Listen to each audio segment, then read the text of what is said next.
to find my two sons lying flat on the ground in the garden in front of the house, shouting, "Mummy, Mummy, there's a flying saucer."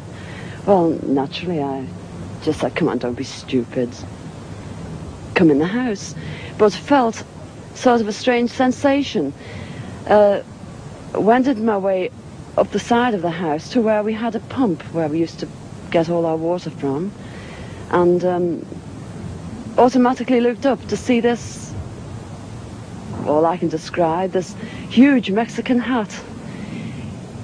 It was stationary, this thing, and it was bright silver in colour, and it had a dome. It was tilted to sort of, I could see the occupants in it. You saw people in it? I saw people in it. There were two people in there. These people were beautiful people. That's the only way I can describe them. They had long golden hair, like a page boy bob, just like the old kings. You used to see photographs of the old kings. And the colour of the hair was golden. Now, I was really... What were they dressed in? They had a sort of a polo neck jumper affair, like a ski top suit, in pale blue. Now, these people weren't sat one behind the other. They were sat together, but this, whatever it was tilted so that I could see them and they could see me. Were you looking at them through windows, through portholes, or what? No, not portholes. It was just sort of like a cockpit, I suppose, that had this perspex or glass or whatever it was. They could see me anyway, and I could see them. And they had beautiful faces. I shall never forget their faces as long as I live. Their foreheads seemed to be a bit larger than, you know, the bottom of their faces as normal people you would expect to see.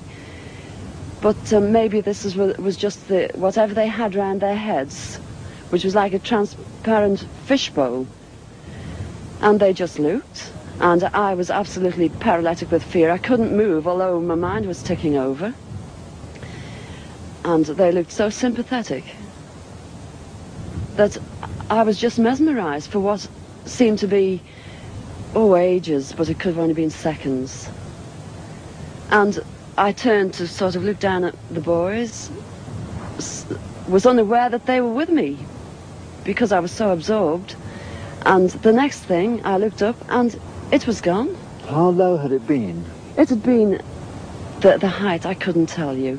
But the house that you've seen, it was just on top of the roof. It was hovering on top of the roof. How big was it compared with the size of the house? It swallowed the whole circumference of the roof. I couldn't see. The roof was completely blotted out. The chimneys I couldn't see. All I could see was this massive object that I described as like a Mexican hat without the bubbles. And then it flew away sideways or upwards? No, I didn't see. I just looked up and it had gone.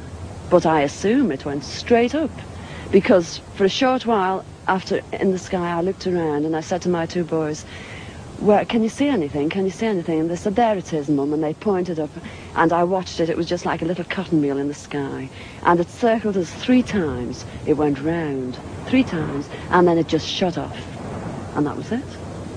When I started to analyse myself afterwards, I feared that I might have had an hallucination, but then I knew I hadn't had, because my sons were so sure about what they'd seen and what I'd seen. And it went through my mind that it was a secret weapon from Russia, and then I thought, well, it can't be that, because if they had something like that, they wouldn't need to fear anybody or anything. Were you scared by it? Did you run indoors? Oh, I was petrified. I couldn't move. I couldn't move a muscle. I was paralysed with fear. But now I wouldn't be.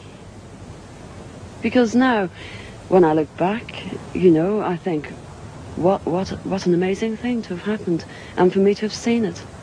And when your husband came home, where were you?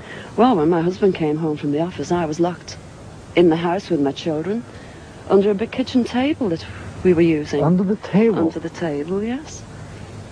It's funny now when I look back, you know, it sounds absolutely ridiculous, but this is the truth. This happened.